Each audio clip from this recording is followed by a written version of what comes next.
many of you know I'm a geriatric psychiatrist, and over the last 20 years I've had a real interest in understanding what life is like for people who are living with dementia, and particularly when we're trying to help them, when we're trying to help them do something, when we're trying to help them get dressed, when we're trying to help them have a meal.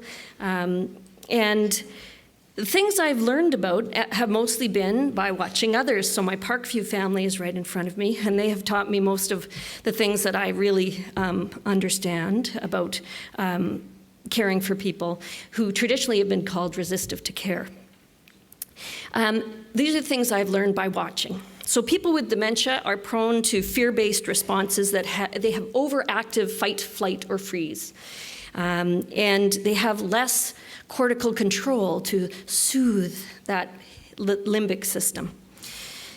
Caregivers are often preoccupied and distracted by stressors, whether that's large or small, and they're distracted away from the needs of themselves and the person they look after in the care interaction. And I like to think of that as mindless care. So we're not necessarily in the room when we deliver the care.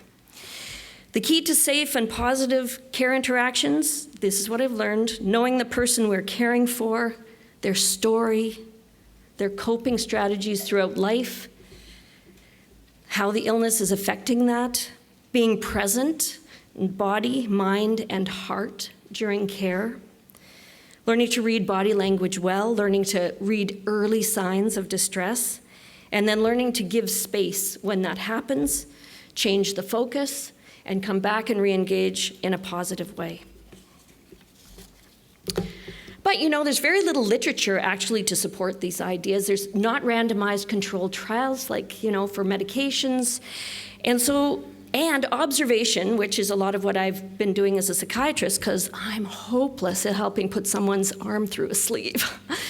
It's very different from actually delivering the care. Fast forward then to 2013, when my mom is developing significant signs of dementia and is obviously grappling with damage in the parietal area of her brain because she struggles with disorientation to time, waking up at all different times and thinking it's time to go places, and she struggles not recognizing her home as her home. So she feels she's being imprisoned, and she always wonders why these people keep moving the furniture from place to place so it looks exactly like it did before, but it's not her home.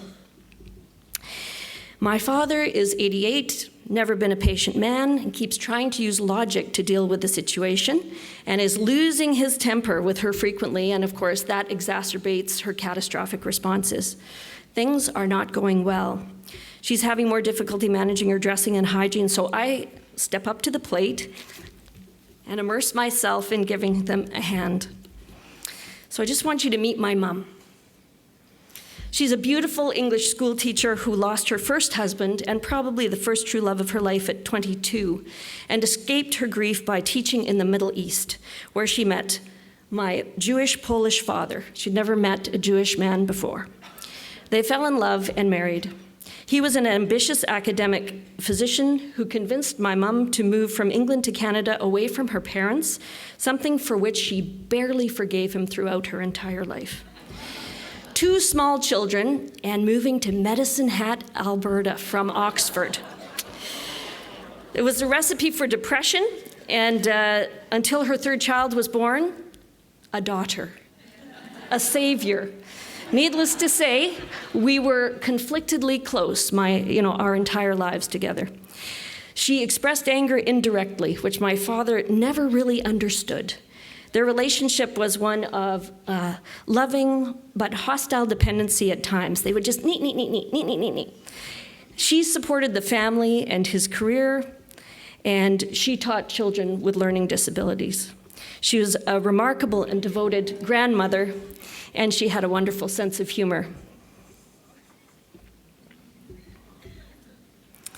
As difficult as my mom's illness was for all of us, it really helped me grow.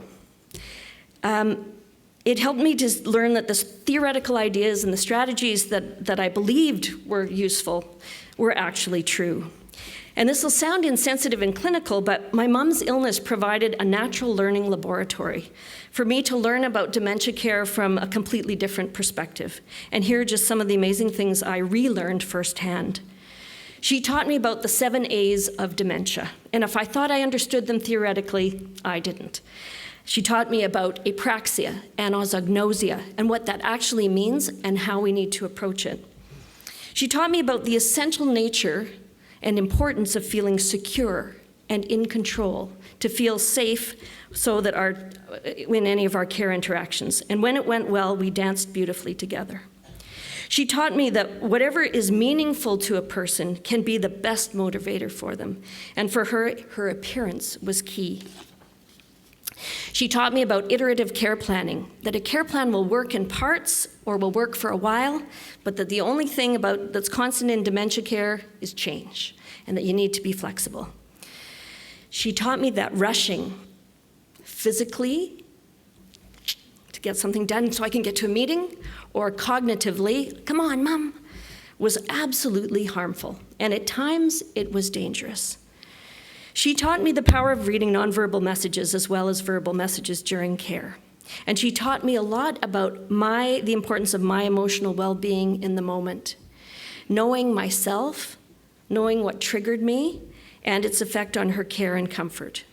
She taught me that caregivers, family or professional, can make somebody's day or break it in a single interaction. She also taught me that there's a power of a cup of cocoa at the dining room table when things were going sideways. My dad taught me that old dogs can learn new tricks if they are motivated by love.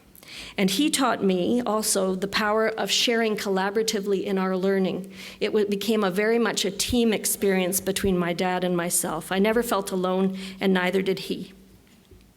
My brothers taught me that, as an old mentor of mine used to say, all God's children have dynamics, and that dementia in the family brings out all those old emotions and beliefs, and that I might have been a very experienced geriatric psychiatrist with a passion and expertise in dementia care, but to my older brother, who's an incredibly bright man and far removed from healthcare, I was the little sister who was overly emotional and not really worth listening to.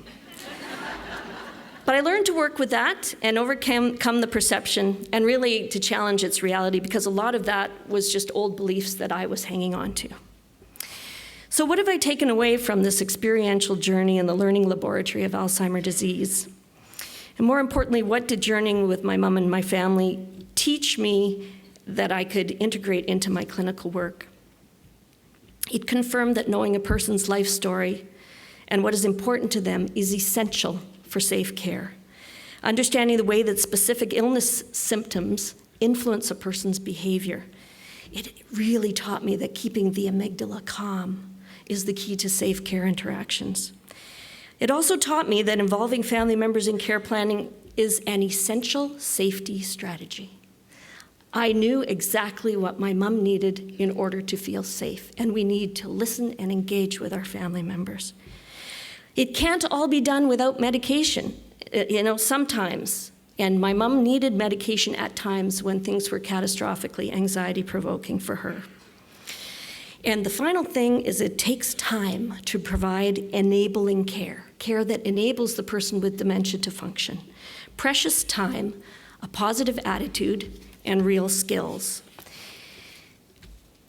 And that's probably one of my greatest dilemmas, because how do we actually make this happen? How do we actually get there in the system that we have? Family dynamics also come to the fore in the presence of a dementing illness. That was the other thing.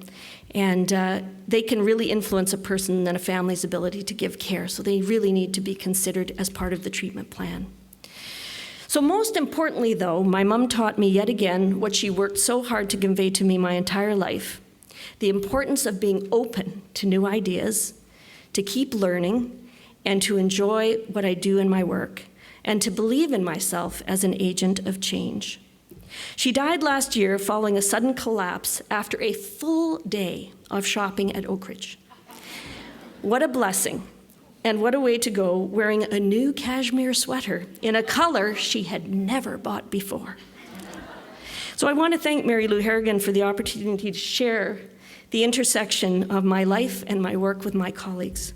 I believe wholeheartedly that those of us who work with elders and then provide care for family members with dementia have the opportunity to grow significantly through the experience. Thank you.